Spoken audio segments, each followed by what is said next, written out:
Je suis une ancienne catholique. Quand j'étais petite, je fréquentais une école catholique.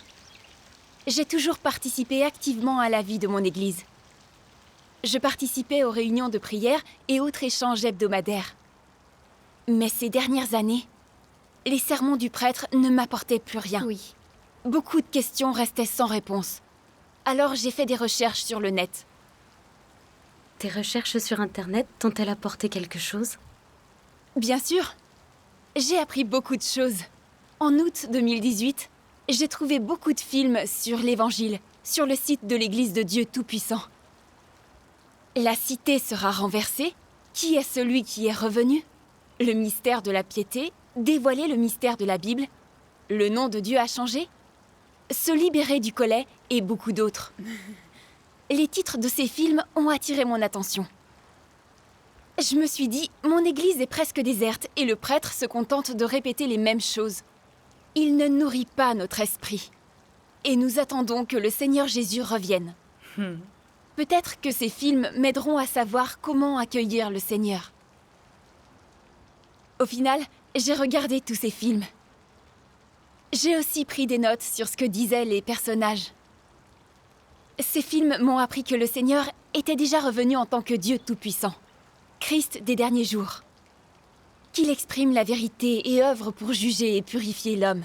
J'ai appris des choses sur le mystère des noms de Dieu et celui de ses incarnations, sur la vérité cachée de la Bible, sur la façon de distinguer le vrai chemin du faux, comment savoir qui est sauvé par Dieu et qui est éliminé, et qui peut entrer dans le royaume des cieux. C'était la première fois que j'entendais ces vérités. Dieu soit loué, ça t'a beaucoup apporté. Oui. J'y ai aussi trouvé les réponses à bon nombre de mes questions. J'ai vraiment senti que mon esprit s'élevait. Dieu soit loué. Au bout de 6 mois de recherche sur Internet, j'ai compris que c'était bien la voix de Dieu. Et que Dieu Tout-Puissant est bel et bien le Seigneur revenu. J'ai donc accepté l'œuvre des derniers jours de Dieu Tout-Puissant. Dieu soit loué.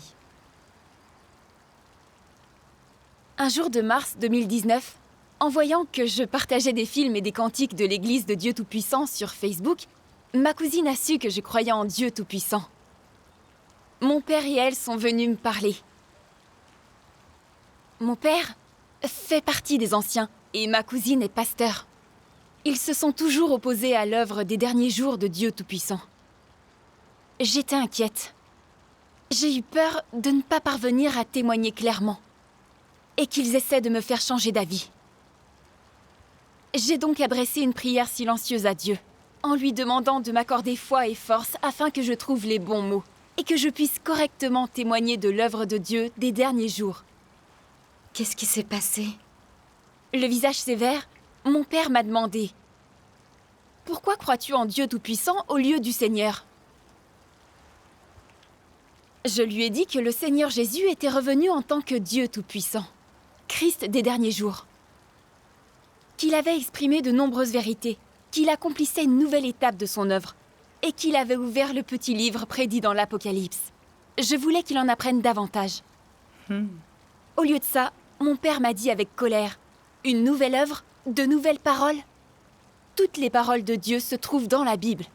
Il n'y a pas d'œuvre ni de parole de Dieu en dehors de la Bible. Tout ce qui n'est pas dans la Bible est hérétique. Tu devrais le savoir. Ma cousine a répété ce que mon père avait dit. Voyant que mon père était en colère, je suis restée calme et j'ai dit « Papa, tu dis que toute l'œuvre et toutes les paroles de Dieu sont dans la Bible, qu'il n'y a aucune parole ni aucune œuvre de Dieu en dehors, et que tout ce qui n'y est pas est hérétique. Comment en es-tu sûr ?» Officiellement, le Seigneur Jésus a œuvré pendant 3 ans et demi. Il a beaucoup prêché et œuvré, et il est probable qu'il a dit et fait beaucoup de choses. Les paroles qui sont consignées dans les 4 évangiles auraient pu être dites en quelques heures. Comment peut-on affirmer que tout ce qu'il a dit se trouve dans le Nouveau Testament? C'est vrai. Mon père et ma cousine n'ont pas su quoi répondre. J'ai poursuivi. Dans la Bible, il est dit « Jésus a fait encore beaucoup d'autres choses. » Si on les rapportait en détail, je ne pense pas que le monde entier pût contenir les livres qu'il faudrait écrire. Amen. Amen. Ce verset nous indique que de nombreuses paroles prononcées par le Seigneur n'ont pas été consignées dans la Bible. Dire que toute l'œuvre et toutes les paroles de Dieu sont dans la Bible, qu'il n'y a pas d'œuvre ni de parole de Dieu en dehors, n'est pas raisonnable. C'est vrai. C'est vrai. D'ailleurs, quand le Seigneur a œuvré pendant l'ère de la grâce, il n'y avait pas de Nouveau Testament. Il enseignait la confession et le repentir, et accomplissait des miracles. Ses paroles et cette œuvre étaient nouvelles. Elles ne sont pas dans l'Ancien Testament, car elles sortaient de son cadre. C'est vrai. Affirmer que tout ce qui se trouve hors de la Bible est hérétique reviendrait à condamner l'œuvre et les paroles du Seigneur Jésus, n'est-ce pas? Oui. Oui. Puis, j'ai lu les notes que j'avais prises sur les paroles de Dieu Tout-Puissant lorsque j'avais regardé les films. Regardons ensemble cette lecture des paroles de Dieu. D'accord. Dieu Tout-Puissant dit: En son temps, Jésus a conduit les Juifs et tous ceux qui le suivaient selon l'œuvre du Saint-Esprit en lui, en ce temps-là. Il n'a pas établi la Bible comme base de ce qu'il faisait, mais il a parlé selon son œuvre. Il n'a pas prêté attention à ce que disait la Bible, ni n'a cherché dans la Bible un chemin sur lequel menaient ses disciples. Dès qu'il a commencé à œuvrer, il a parlé du chemin de la repentance, un mot qui n'est jamais mentionné dans les prophéties de l'Ancien Testament. Non seulement n'a-t-il pas agi selon la Bible, mais il a ouvert un nouveau chemin et fait une nouvelle œuvre. Il n'a jamais fait référence à la Bible dans sa prédication. Pendant l'ère de la loi, personne n'avait jamais accompli ces miracles de guérison des malades et d'expulsion des démons. De même, son œuvre, ses enseignements et l'autorité et le pouvoir de ses paroles étaient au-delà des capacités de tout homme durant l'ère de la loi. Jésus a simplement fait sa nouvelle œuvre. Et même si beaucoup de gens le condamnèrent en utilisant la Bible, utilisant l'Ancien Testament pour le crucifier même, son œuvre surpassait l'Ancien Testament. S'il n'en était pas ainsi, pourquoi les gens l'ont-ils cloué sur la croix? N'est-ce pas parce que l'Ancien Testament ne dit rien de son enseignement, de sa capacité de guérir les malades et de chasser les démons? Son œuvre consistait à ouvrir un nouveau chemin, non de volontairement entrer en conflit à propos de la Bible ou de volontairement mettre l'Ancien Testament de côté. Il est tout simplement venu faire son ministère, apporter la nouvelle œuvre à ceux qui l'attendaient et le cherchaient. Il n'est pas venu expliquer l'Ancien Testament ou confirmer l'œuvre de l'Ancien Testament. Son œuvre n'avait pas pour but de permettre à l'ère de la loi de continuer à se développer, car son œuvre ne cherchait pas à se fonder sur la Bible. Jésus est tout simplement venu faire l'œuvre qu'il devait faire.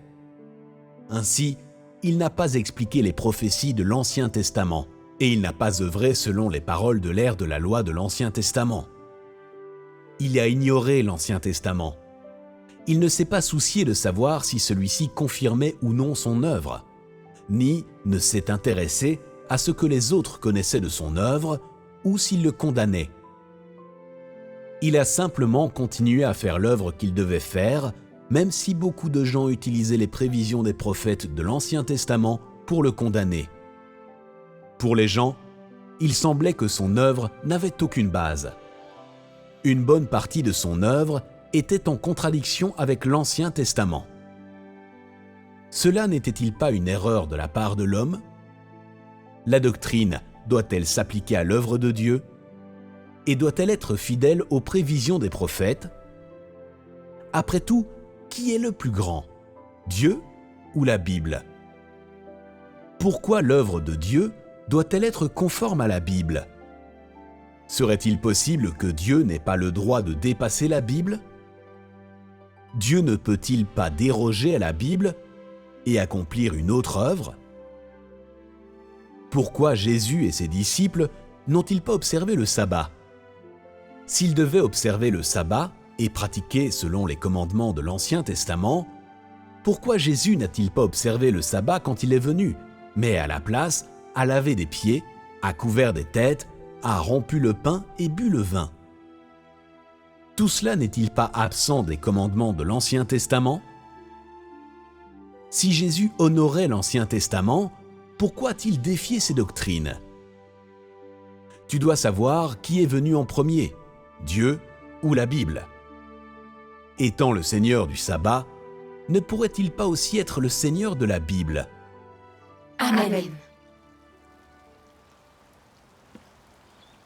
Après avoir lu ces paroles, j'ai dit à mon père, Dieu ne s'appuie pas sur les Écritures. L'œuvre de Dieu a d'abord été accomplie avant d'être écrite. Oui. Au commencement, Dieu a créé toutes choses. Il a créé Adam et Ève, puis fait s'abattre le déluge. Il a libéré son peuple en Égypte et fait bien d'autres choses encore. C'est arrivé avant les Écritures. Oui.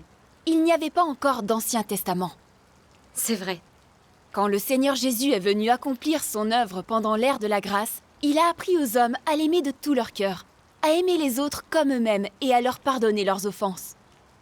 Il a guéri les malades et a accompli des miracles. On ne trouve aucune trace de ses œuvres dans l'Ancien Testament, car elles sortaient du cadre de l'Ancien Testament. C'est vrai. Mais les pharisiens n'ont pas compris l'œuvre du Seigneur Jésus. Constatant que son œuvre sortait du cadre des Écritures, ils se sont servis des Écritures pour condamner sa nouvelle œuvre. Par exemple, ils l'ont condamné parce qu'il ne respectait pas le sabbat. Ils ont même dit qu'il chassait les démons par le prince des démons. Ils ont même fini par crucifier le Seigneur Jésus et ont commis le péché de résister à Dieu. Ensuite, j'ai dit, « Papa, ne devrions-nous pas tirer leçon de cette tragédie ancienne? Nous sommes dans les derniers jours, et le Seigneur a prophétisé. J'ai encore beaucoup de choses à vous dire, mais vous ne pouvez les porter à présent. Quand le Consolateur, l'Esprit de vérité, sera venu, il vous guidera dans toute la vérité.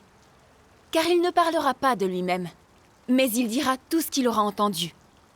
Et il vous annoncera les choses à venir. » Amen. Amen. Il est aussi dit dans la Bible que celui qui a des oreilles entende ce que l'Esprit dit aux églises. Car voici le temps où le jugement va commencer par la maison de Dieu. Dans l'Apocalypse, il est dit à plusieurs reprises que l'Esprit s'adressera aux églises dans les derniers jours, afin que nous entendions les déclarations du Saint-Esprit. Oui.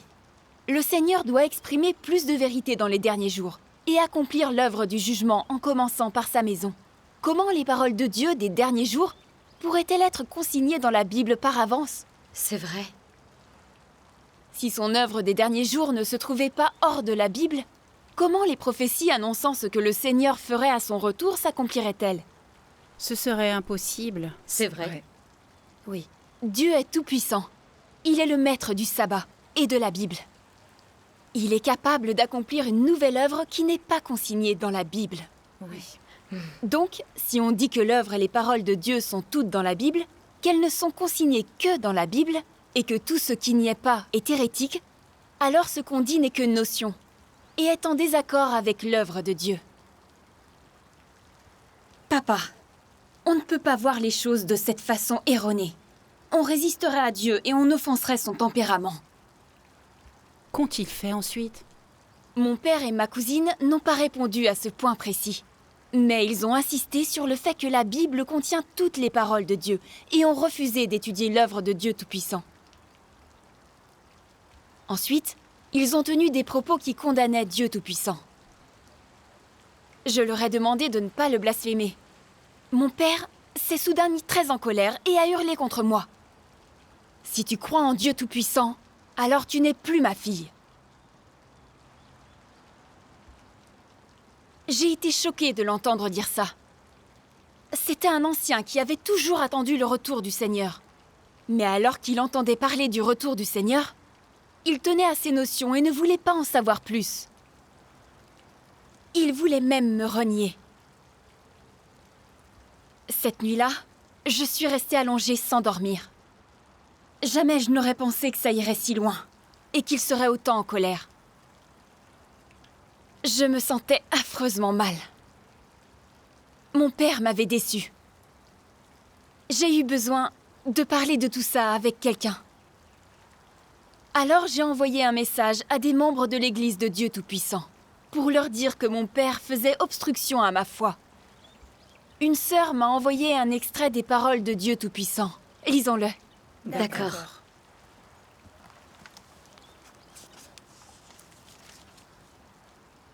Dieu accomplit son œuvre. Dieu prend soin d'une personne, protège une personne, et tout ce temps, Satan ne le lâche pas d'un pas. Celui que Dieu favorise, Satan le surveille aussi, le suivant derrière. Si Dieu veut cette personne, Satan fera tout en son pouvoir pour lui faire obstacle, utilisant divers mauvais subterfuges pour tenter, perturber et ruiner l'œuvre que Dieu fait. Le tout afin d'atteindre son objectif caché. Quel est cet objectif ? Il ne veut pas que Dieu gagne qui que ce soit. Il veut posséder lui-même tous ceux que Dieu veut.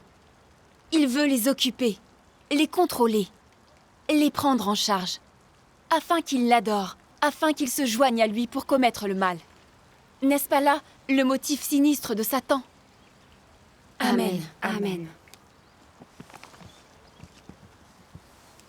La sœur a ensuite échangé avec moi. Quand notre famille fait obstruction, c'est qu'une bataille spirituelle fait rage en coulisses. Oui. Dans les derniers jours, Dieu veut amener devant lui tous ceux qui croient vraiment en lui et aiment la vérité, afin qu'ils acceptent le jugement et le châtiment de ses paroles, qu'ils soient purifiés et qu'ils entrent dans son royaume. Quant à Satan, il veut posséder les gens pour l'éternité. Il se sert de gens et d'événements pour nous barrer la voie, dans l'espoir de nous empêcher d'être sauvés par Dieu et que nous périssions avec lui. C'est vrai. En écoutant la sœur, j'ai fini par comprendre. En vérité, mon père et ma cousine voulaient à tout prix m'empêcher de croire en Dieu Tout-Puissant. Mon père voulait même couper les ponts avec moi. C'était une des manigances de Satan. Oui. Satan cherchait à se servir de la menace de mon père pour me forcer à renoncer et ainsi perdre le salut de Dieu. Satan est un être malfaisant. Je ne pouvais pas le suivre. Même si c'était douloureux, il fallait que je reste sur le vrai chemin. Amen. Gloire à Dieu. Et ensuite ? Mon père est allé chercher 2 pasteurs de son église et 3 prêtres catholiques. Et ils sont tous venus me voir pour me harceler. Je me suis souvenue de la façon dont Dieu m'avait aidée face à mon père et à ma cousine. Je ne me suis pas du tout sentie intimidée par ces pasteurs et ces prêtres. Je pouvais compter sur Dieu pour prêcher des paroles que je pourrais comprendre, afin de vaincre Satan. Amen. Je n'allais pas les laisser faire. Amen. J'ai donc prié Dieu dans mon cœur, pour lui demander de me donner de la sagesse, afin que je puisse en témoigner dans cette bataille spirituelle. Amen. Rendons grâce à Dieu. Le pasteur Liu m'a dit « Le Seigneur Jésus a été crucifié pour racheter nos péchés. Nous avons obtenu sa rédemption et joui de sa grâce et de ses bénédictions. L'abandonner pour aller croire en Dieu Tout-Puissant, c'est trahir le Seigneur. » J'ai dit « Pasteur Liu, depuis 6 mois, j'étudie l'œuvre de Dieu Tout-Puissant. J'ai lu nombre de ses paroles. J'ai vu que ces paroles sont pleines d'autorité et qu'elles sont la vérité. Au fond de mon cœur, je sais que ces paroles sont la voix de Dieu et que Dieu Tout-Puissant est le Seigneur revenu. Amen. Ma foi en Dieu Tout-Puissant signifie que j'ai accueilli le Seigneur. Alors en quoi est-ce trahir le Seigneur que de croire en Dieu Tout-Puissant ? C'est vrai. L'Éternel, le Seigneur Jésus et Dieu Tout-Puissant sont en réalité le même Dieu. Ce sont les noms qu'il prend pour accomplir différentes œuvres pendant des ères différentes. Oui. Les gens croyaient en l'Éternel Dieu au cours de l'ère de la loi. Ils le vénéraient et louaient sa grandeur. Pendant l'ère de la grâce, le Seigneur Jésus est venu accomplir son œuvre. Ceux qui ont laissé la loi derrière eux et suivi le Seigneur Jésus ne trahissaient pas l'Éternel Dieu, mais marchaient sur les pas du Seigneur, et ils ont gagné sa rédemption. Amen. Oui. Ces pharisiens qui n'ont pas accepté l'œuvre du Seigneur Jésus sont ceux qui ont trahi l'Éternel Dieu. Oui. C'est alors que j'ai pensé à un film que j'avais vu, Le nom de Dieu a changé, et à une lecture des paroles de Dieu. Le Sauveur est déjà revenu sur une nuée blanche, qui évoquait les 3 étapes de l'œuvre de Dieu. J'ai dit, Satan ayant corrompu l'homme, Dieu a accompli son œuvre en 3 étapes pour le sauver. La première était l'œuvre de l'ère de la loi. Quand l'Éternel Dieu a donné les lois et les commandements à l'homme, il lui a enseigné comment vénérer Dieu. Il a montré aux gens ce qu'était le péché. La deuxième étape était l'ère de la grâce. Le Seigneur Jésus a accompli l'œuvre de la rédemption. Il a montré le chemin du repentir en nous enseignant comment nous confesser et nous repentir. Oui. La troisième étape est l'ère du règne dans les derniers jours. Dieu Tout-Puissant accomplit une œuvre nouvelle et plus élevée, en se basant sur l'œuvre du Seigneur Jésus. Amen. Il exprime la vérité, juge et purifie l'humanité. Il la sauve une fois pour toutes de l'emprise du péché. Il nous débarrasse de tout péché, afin que nous puissions être dignes d'entrer dans son royaume. Amen. L'œuvre de Dieu va toujours de l'avant. Ces trois étapes sont toutes essentielles, chacune étant plus élevée et profonde que la précédente. Même si, tout comme le nom qu'il utilise, son œuvre change dans les derniers jours, ça reste l'œuvre du même Dieu. C'est vrai. C'est vrai. Ainsi, accepter l'œuvre de Dieu Tout-Puissant dans les derniers jours, c'est marcher sur les pas de Dieu. Ce n'est pas trahir le Seigneur. Amen. C'est vrai. Si nous nous arrêtons à l'ère de la grâce et n'acceptons pas l'œuvre de l'ère du règne, alors nous trahissons le Seigneur. Et nous serons condamnés et éliminés, de même que les pharisiens. C'est vrai. Oui. Ensuite, j'ai lu quelques paroles de Dieu Tout-Puissant que j'avais notées pendant le film.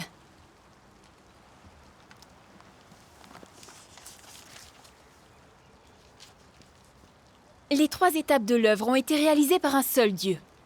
C'est la plus grande vision et le seul chemin de la connaissance de Dieu. Les trois étapes de l'œuvre ne pouvaient être réalisées que par Dieu lui-même, et personne n'aurait pu réaliser une telle œuvre à sa place. C'est-à-dire que seul Dieu lui-même pouvait faire sa propre œuvre, depuis le commencement jusqu'à aujourd'hui. Si l'homme peut voir que les trois étapes de l'œuvre ont été réalisées par Dieu lui-même à des moments différents, dans des lieux différents et parmi des gens différents, si l'homme peut voir que même si l'œuvre est différente, elle est complètement réalisée par un seul Dieu, et que puisque c'est une œuvre réalisée par un seul Dieu, alors elle doit être bonne et sans erreur, et que même si elle est en contradiction avec les notions de l'homme, il est indéniable qu'elle est l'œuvre d'un seul Dieu, si l'homme peut dire avec certitude que c'est l'œuvre d'un seul Dieu, alors les notions de l'homme seront réduites à de simples bagatelles qui ne méritent pas d'être mentionnées. Amen.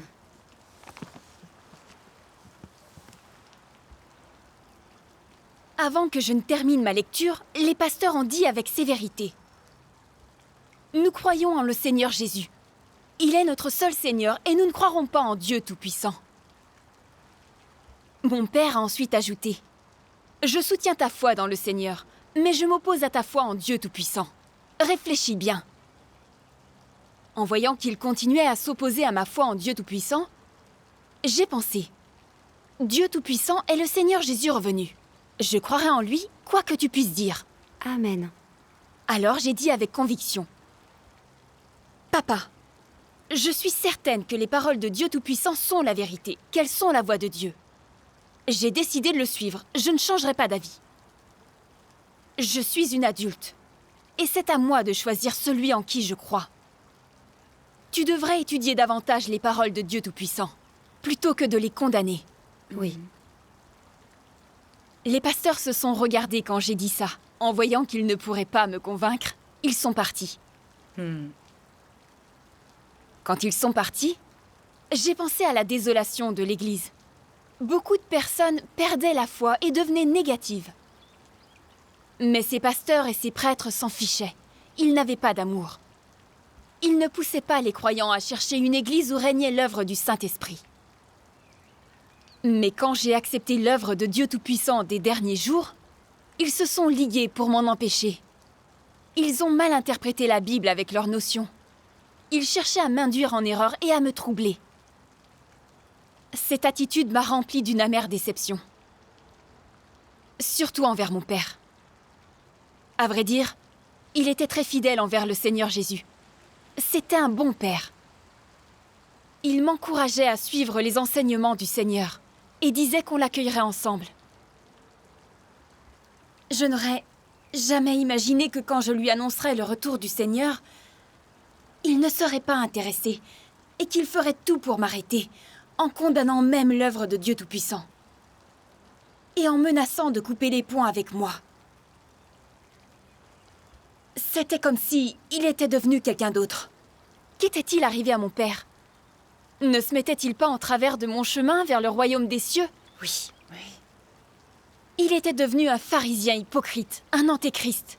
C'est vrai. En suivant ses pasteurs, ses anciens et ses prêtres dans leur foi dans le Seigneur, les croyants ne voyaient-ils pas disparaître leur chance d'accueillir le Seigneur et d'entrer dans son royaume? Oui. Mhm. Ça m'a fait penser à ce que le Seigneur Jésus disait aux pharisiens. Malheur à vous, scribes et pharisiens hypocrites, parce que vous fermez au nez des hommes le royaume des cieux. Vous-même, en effet, n'entrez pas, et vous ne laissez pas entrer ceux qui sont pour entrer. Amen. Amen. Lisons aussi des paroles de Dieu Tout-Puissant sur ce sujet. Oui. Oui.